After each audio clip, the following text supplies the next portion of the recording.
Shalom semuanya, Mamre GBKP Jakarta Pusat Ya, dengan salam. tema Bapak Rohani. Saya bersyukur kepada Tuhan karena ini tema yang tidak pernah berakhir sepanjang hari, sepanjang tahun. Karena menjadi Bapak itu sebuah panggilan, sebuah calling. Dan itu melekat pada setiap pria yang memutuskan untuk menjadi bapak. Karena itu malam ini saya akan mengajak kita untuk membaca firman Tuhan. Ya. Saya akan menolong bapak-bapak kita baca firman Tuhan dari kitab Maliaki pasal 4 ayat 5 sampai dengan ayat 6. Dan mari kita ikuti materi ini sampai selesai berdasarkan permintaan dari Mamre Jakarta Pusat.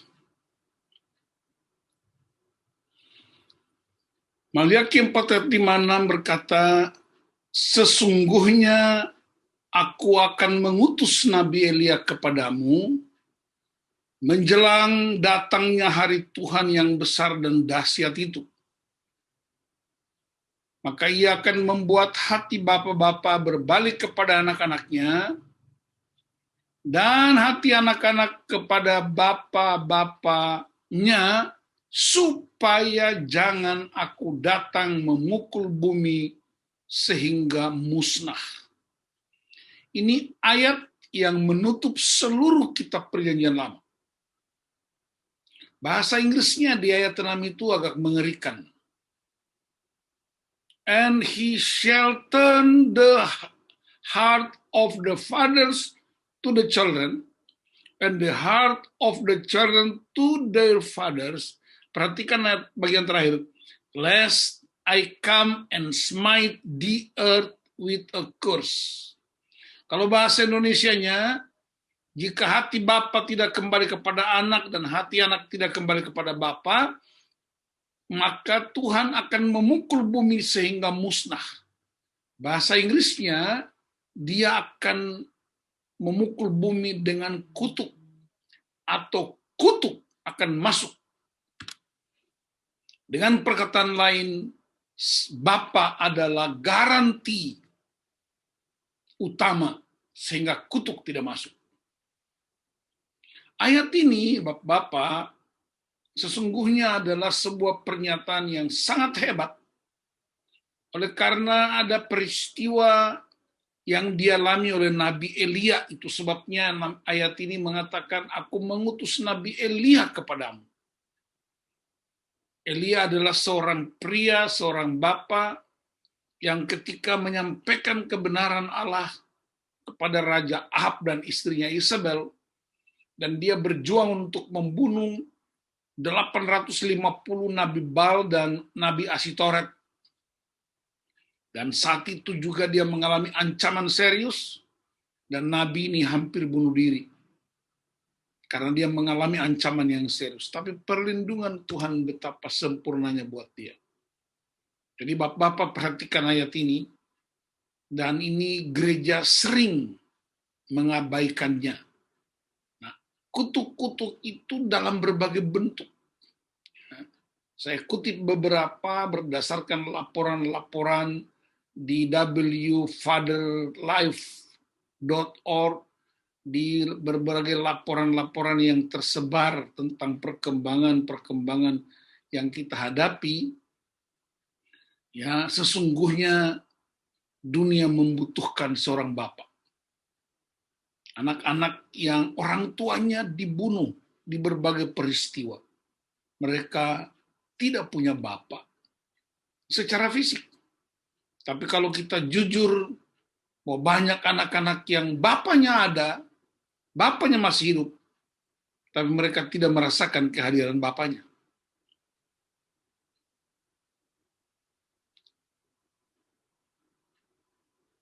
Beberapa data yang saya kumpulkan, 63% kasus bunuh diri berasal dari keluarga yang tidak mempunyai bapak. Ini bukan soal bapaknya udah mati atau bapaknya udah ceraikan ibunya, tapi bapaknya invalid, tidak berfungsi. Nanti kita lihat apa itu yang disebut invalid. 80% pemerkosa terdorong dari amarah karena ditelantarkan, datang dari keluarga yang tidak mempunyai bapak. 70% remaja yang berada di lembaga negara, lembaga pemasyarakatan, berasal dari keluarga yang tidak mempunyai seorang bapak. 40% anak-anak tidak tinggal dengan ayah kandung mereka.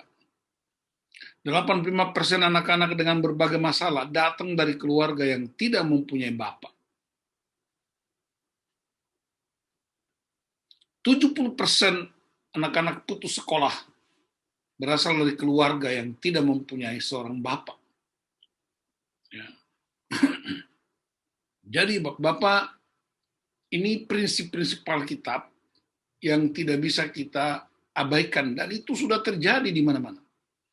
Itu sebabnya bersyukur kepada Tuhan, saya salah satu yang terlibat dalam pergerakan Christian Men's Network Indonesia, Christian Men's Network Dunia yang berkantor di kota Dallas di Texas, dan kami terus bergerak bersama gereja-gereja, menolong para pria, menolong kaum bapak untuk berfungsi dengan benar. Apa akar masalahnya? Semua yang saya tuliskan di atas, kutip di atas, dan masih banyak lagi, akar masalahnya ialah fatherlessness, ketiadaan bapak. Saya ulangi ayat ini lagi buat kita. Jika hati bapak tidak kembali kepada anak, dan hati anak tidak kembali kepada bapak, maka lest I come and smite the earth with a curse. Kutuk persinahan, kutuk perceraian, kutuk pemberontakan, kutuk-kutuk itu berseliweran di mana-mana. Bahkan gereja tidak luput dari kutuk-kutuk itu. Karena fatherlessness, problem besar di dunia, problem utama di dunia. Bahkan sejak Nabi Elia, bahkan sejak zaman Rasul-Rasul, Paulus bilang dalam 1 Korintus 4 ayat 15-17, kamu punya banyak pendidik dalam Kristus, kamu punya banyak pengajar, tapi kamu tidak punya bapak. Jadi bayangkan itu sudah terjadi, dan gereja cenderung mengabaikannya. Saya PA dengan Moria 2-3 layar Zoom. Ini sama pria cuma 1 layar. Mengerikan sekali kita. Mari kita perhatikan siapakah pria itu menurut Alkitab. 1 Korintus 11 ayat 3 berkata, tetapi aku mau supaya kamu mengetahui hal ini, yaitu kepala dari tiap-tiap laki-laki ialah Kristus. Kepala dari perempuan ialah laki-laki. Dan kepala dari Kristus ialah Allah. Bapak perhatikan, ini Rasul Paulus sampaikan kepada orang di Korintus. Karena di Korintus itu terjadi kejahatan yang luar biasa oleh para pria, ya, oleh kaum pria, kaum bapak, yang tidak lagi hidup berdasarkan kebenaran-kebenaran sejati. Bahkan gereja atau jemaat di Korintus. Sehingga Paulus dengan begitu tegas mengungkapkan rahasia ini. Aku mau supaya kamu tahu. Tahu di sini bahasa aslinya itu kamu percaya, kamu yakin. Tidak sekedar pengetahuan belaka. Kepala dari tiap laki-laki ialah Kristus. Kepala di sini bapak-bapak, ini bukan soal atasan bawahan. Bahasa Yunaninya kepale. Kepale artinya sumber atau pengelola. Jadi pria itu sumber. Loh, apa buktinya? Dia adalah orang pertama, manusia pertama yang diciptakan oleh Tuhan dan yang pertama menerima roh dari Allah. Itu yang disebut kepala. Jadi kepala itu bukan atasan, ya bukan bos, tapi sumber. Dan sumber kita ialah Kristus. Dan kepala dari perempuan ialah laki-laki. Dan kepala dari Kristus ialah Allah. Jadi Kristus itu kepalanya Allah, pria itu kepalanya Kristus, wanita itu kepalanya pria. Ayat ini disalah mengerti oleh beberapa kelompok sehingga muncullah yang salah satu gerakan feminisme yang melawan pria dan seterusnya. Padahal ayat ini bicara tentang sumber. Dia nggak bicara tentang derajat, siapa yang lebih utama. Tapi dia bicara tentang fungsi. Ya, ini nggak ada urusan sama derajat. Ini dia bicara fungsi seorang pria. Kita akan lihat apa panggilan pria. Ya, saya biasanya dalam pelatihan-pelatihan pria kami perlu 12 session. Ya, tapi ini saya kutip beberapa saja untuk menjadi insight buat kita dalam perjalanan kepriaan kita. Pria itu dipanggil untuk apa? Jadi imam, nabi, dan raja. Ingat bapak-bapak, imam itu bukan tugas. Sebab kalau imam itu tugas, maka ada masa baktinya. Imam itu bukan tugas. Imam juga bukan kewajiban, sebab kalau itu kewajiban nanti tuntut haknya. Tapi imam itu special calling. Itu panggilan. Dan itu tidak bisa diwakilkan. Ya. Semua pekerjaan di muka bumi ini ada wakilnya, presiden ada wakilnya, ketua sinode ada wakilnya, gubernur ada wakilnya, pilot ada co-pilot itu wakil, sopir juga ada keneknya. Apa yang tidak ada? Jadi bapak-bapak, semua pekerjaan di muka bumi ini ada wakil, tapi tidak ada wakil suami. Dan karena itu tidak ada wakil imam. Pendeta itu imam di gereja. Pertua diaken itu imam di gereja. Tapi kita pria, bapak, imam di rumah. Dan karena itu tidak betul kalau orang berkata bahwa wanita itu tiang doa. Enggak betul itu. Pria itulah imam yang membawa keluarganya kepada Tuhan. Bahwa wanita berdoa, yes, mereka harus berdoa. Mereka harus melakukan itu. Jadi apa fungsi imam, panggilan imam? Yang pertama dia berdoa. Nanti baca ya 1 Timotius 2 ayat 8. Aku mau supaya pria berdoa di mana-mana. Itulah imam. Dia membawa keluarganya kepada Tuhan. Dan dia mendengar suara Tuhan dan dia bawa suara Tuhan kepada keluarganya. Itu imam. Yang kedua, imam itu mendengar. Bukan berbicara terus, bukan menasihati, tapi mendengar. Dengar siapa? Dengar Tuhan, dengar istri, dengar anak-anak. Karena mendengar adalah sebuah panggilan. Mendengar itu kita menghormati mereka. Mendengar adalah sebuah pelayanan. Dan banyak sekali peristiwa yang kami hadapi. Banyak anak-anak yang berontak. Banyak anak-anak yang hilang dari peredaran orang tua ke keluarga karena mereka merasa tidak didengar. Bahkan salah satu tantangan kita di gereja-gereja Protestan, ya, kalau khotbah pendeta hari Minggu yang diucapkan cuma bapak dan ibu-ibu, anak-anak nggak disapa, remaja-remaja nggak disapa. Dan akhirnya kita mengeluh, kenapa anak-anak muda tidak lagi suka untuk beribadah dengan kita. Karena mereka tidak didengar. Ada yang sudah mahasiswa masih diperlakukan seperti anak TK, anak SD. Dengar mereka. Dengar bukan sekedar hear, telinga, tapi listening. Itu dengan hati kita. Yang ketiga, imam itu melayani. Di bait Allah, bapak-bapak. Itu tugas imam itu, mereka ikat kain di pinggangnya. Kemudian setiap umat yang datang ke bait Allah itu mereka melayani. Dan itu yang Yesus layani. Yesus melayani murid-muridnya. Bahkan dia membasuh kaki murid-murid. Saya pernah menyediakan makan buat istri saya di sebuah retreat yang dilakukan oleh sebuah runggun di puncak. Saya dikomplain sama ibu-ibu. Mereka bilang, Pak, kalau di Tanah Karo, tabu kalau seorang suami melayani istrinya. Coba bayangkan, itu budaya yang berurat akar. Padahal Yesus sendiri, dia melayani istrinya. Istrinya Yesus adalah gereja. Dan itu juga bukan pekerjaan tiap hari. Itu yang pertama tentang imam. Yang kedua, pria itu dipanggil menjadi nabi. Fungsi kenabian, bukan menjadi nabi seperti Yesaya, Yeremia, dan lain-lain. Tapi kita melakukan fungsi kenabian. Apa itu nabi? Memberitakan kebenaran firman Allah. Karena firman Allah itu kekuatan Allah yang hidup.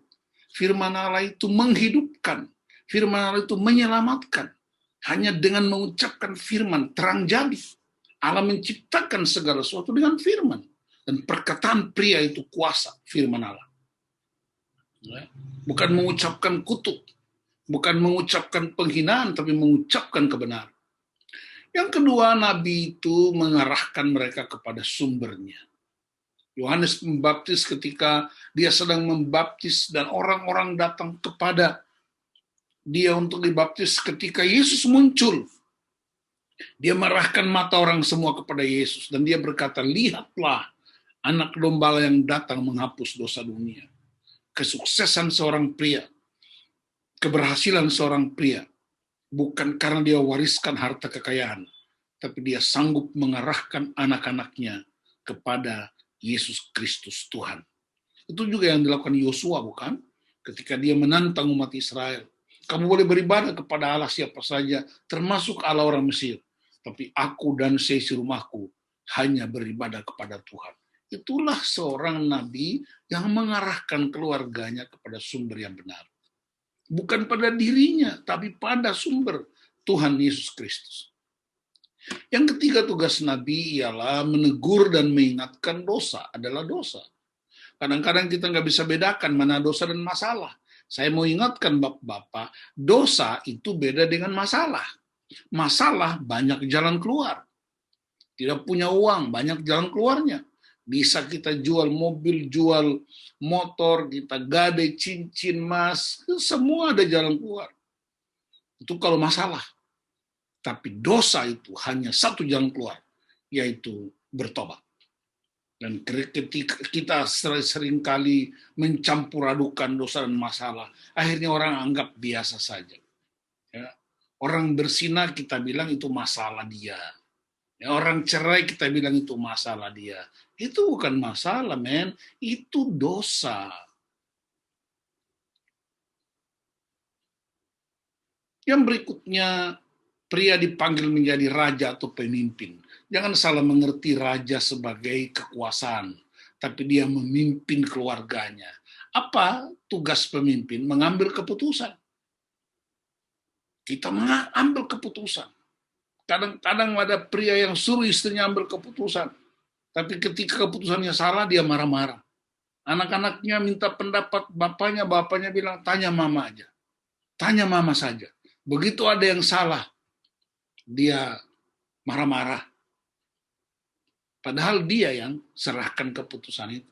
Sehingga saya sering kali katakan, banyak pria berada di bawah pemerintahan Pontius Pilatus. Itu istilah saya untuk menunjukkan bahwa banyak pria tidak berdaya mengambil keputusan. Anda harus ambil keputusan. Biarpun keputusan itu salah, itu juga keputusan. Tidak mengambil keputusan pun, itu juga keputusan. Tapi kita lakukan keputusan dalam rumah tangga kita. Menentukan sesuatu buat kita. Pemimpin itu harus ambil keputusan dalam rumahnya. Supaya umat atau rakyat tidak bingung. Yang kedua, menyediakan kebutuhan. Kebutuhan jasmani, kebutuhan rohani, kebutuhan jiwani, kebutuhan sandang, pangan, papan. Bahkan kalau tidak salah ada undang-undang tentang kebutuhan keluarga, pria yang keluar kantor atau keluar rumah, maksudnya pergi keluar kota, dia harus pastikan bahwa keluarganya aman. Ya, banyak pria yang mengalami stres karena segala kebutuhan yang tidak terpenuhi. Yang ketiga, pemimpin itu memastikan keluarganya itu aman. Ya. Aman itu, anak-anak aman, istri aman, karena ada Bapak. Mazmur 128 menyebut istilah El Gibor, pahlawan. Dan yang keempat, pemimpin itu menetapkan identitas. Inilah anakku yang kukasihi. Kau anak Papa. Jangan kita marah sedikit, ini anak siapa ya, ini anak siapa ya. Loh, itu anakmu. Bahkan ada pria yang melecehkan anak-anaknya sendiri. Ini anak ini bodoh, anak ini otaknya kurang cukup. Bagaimana seorang bapak bisa memberi identitas yang buruk buat anak-anaknya?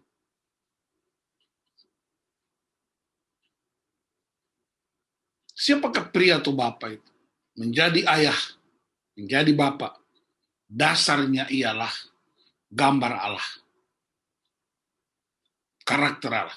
Karena Allah itu dipanggil Bapa.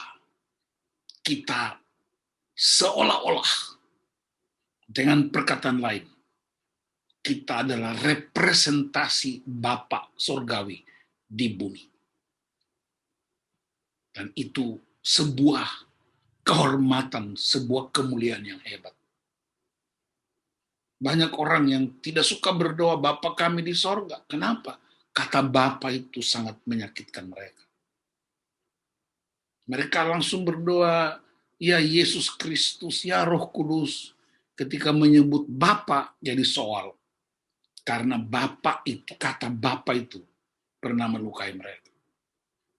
Myles Munroe, seorang hamba Tuhan yang luar biasa dipakai Tuhan, dia udah meninggal dunia. Dia berkata, para pria, Anda adalah fondasi untuk keluarga Anda. Dan sebuah bangunan hanya akan sekuat fondasinya. Wow. Jadi keluarga kita kuat. Ibarat rumah yang didirikan di atas sebuah fondasi yang kuat. Yesus pernah mengingatkan kita dan menyampaikan itu dalam Lukas 6 ayat 46-49, Matius pasal 7, pria yang kuat itu bukan bodinya, bukan hartanya, bukan pangkatnya, bukan gelarnya. Tapi pria yang kuat itu fondasinya. Ada dua jenis fondasi, menurut Lukas 6, menurut Matius 7, fondasi batu karang dan fondasi pasir. Fondasi batu karang ialah datang kepada Kristus, dengar firman Tuhan, dan lakukan firman itu. Fondasi pasir ialah datang, dengar, tapi tidak melakukannya. Dan ayat itu berkata, kalau fondasi batu, banjir datang, air bah datang, rumah itu berdiri kokoh. Tapi kalau fondasi pasir, air bah datang, banjir datang, rumah itu akan segera rubuh dan hebatlah kerusakannya. Apa itu banjir? Apa itu badai? Itu peristiwa-peristiwa alam. Jadi kita nggak perlu urusin peristiwa alam. Dia akan datang kapan saja. Tetapi yang mesti kita siapkan adalah fondasinya. Problem-problem rumah tangga sebenarnya itu problem alam. Dan kita nggak pernah minta keributan, kita nggak pernah minta pemberontakan. Tapi kalau itu muncul, kita akan bertahan. Kenapa? Karena fondasinya sudah dipersiapkan dengan benar. Saya melayani beberapa anak muda, termasuk, mohon maaf, di anak-anak katekisasi di beberapa gereja, dan saya mendapatkan banyak sekali pergumulan-pergumulan, problem-problem emosi. Sehingga ketika ada seorang anak ditanya, ya, apa yang kamu butuhkan dari orang tuamu? Mereka bilang, kami nggak butuh uang, kami nggak butuh mobil, kami nggak butuh lain-lain. Terus kamu butuh apa? Kami butuh Bapa. I need you, Father. Sebab seorang hamba Tuhan berkata, cacat yang paling mendasar di tengah masyarakat adalah ketiadaan Bapa.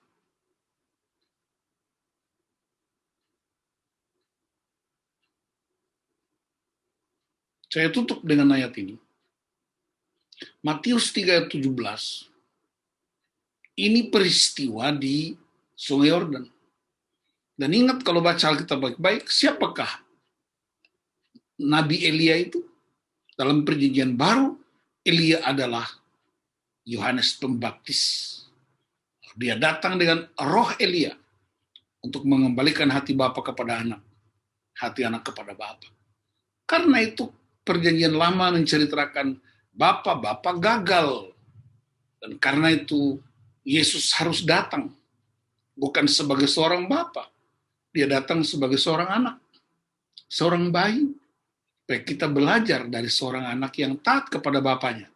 Dan kalau anak yang taat kepada bapanya, anak yang taat kepada ibunya, percayalah bahwa ketika dia jadi bapa, dia akan jadi bapa yang baik.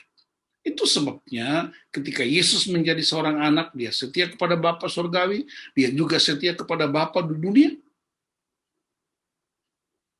Dan ketika itulah identitas ini diberikan. Inilah anakku yang kukasihi, kepadanya lah aku berkenan. Saya berdoa Bapak-bapak, supaya kita para pria kaum bapak menyadari ada sebuah ancaman yang sangat serius. Ialah fatherlessness. Silahkan bekerja, silahkan mengurus apa saja, tapi jangan pernah mengabaikan prinsip ini. Karena itu sudah terjadi. Jika hati Bapa tidak kembali kepada anak, hati anak tidak kembali kepada Bapa, maka bumi akan dimusnahkan. Bahkan kutuk akan masuk. Tuhan Yesus memberkati Bapak-bapak untuk kita terus-menerus saling menopang untuk melakukan fungsi-fungsi pembapaan kita buat gereja. Kenapa gereja banyak masalah? Bukan karena tidak ada uang. Kenapa gereja banyak masalah? Bukan karena pertua diaken kurang cakap. Bukan karena kita nggak banyak persembahan. Karena tidak ada Bapa. Kenapa banyak keluarga masalah? Bukan karena nggak ada berkat. Karena nggak ada Bapa. Dan kita butuh Bapa. Tugas Bapa itu yang sudah saya terangkan.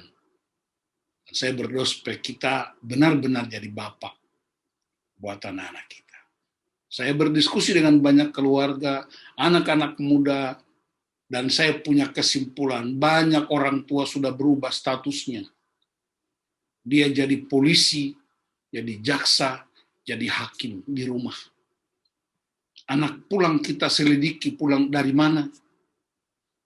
Ketika kita tahu dari mana, kita jadi jaksa menuntut semua kesalahan. Kemudian kita jadi hakim buat mereka memutuskan. Dan itu yang membuat anak-anak banyak. Di rumah kelihatannya taat, tapi sebenarnya mereka takut. Saya sudah layani ribuan anak muda di berbagai kota. Bahkan mohon maaf di gereja-gereja kita, termasuk GBKP. Kadang mereka ngaku kepada saya di foto karakter. Ternyata mereka berbohong hanya untuk memenuhi kesenangan-kesenangan mereka.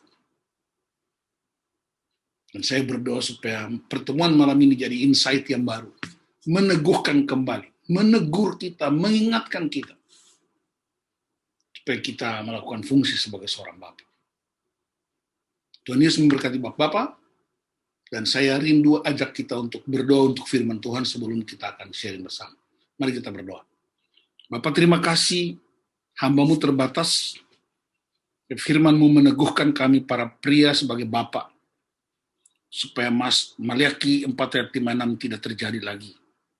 Tuhan tolong kami mempraktekkan fungsi-fungsi pembapaan yang menolong keluarga kami, menolong anak-anak kami, dan membuat gereja semakin kuat. Kami percaya firman Tuhan. Pria adalah fondasi keluarga. Keluarga adalah fondasi gereja. Dan gereja akan bangkit jadi pemenang. Di tengah-tengah pandemi, di tengah-tengah situasi apapun, kami jadi Bapa buat anak-anak kami, buat gereja, buat masyarakat. Di dalam nama Tuhan Yesus Kristus, kami berdoa dan menyerahkan firman Tuhan malam ini.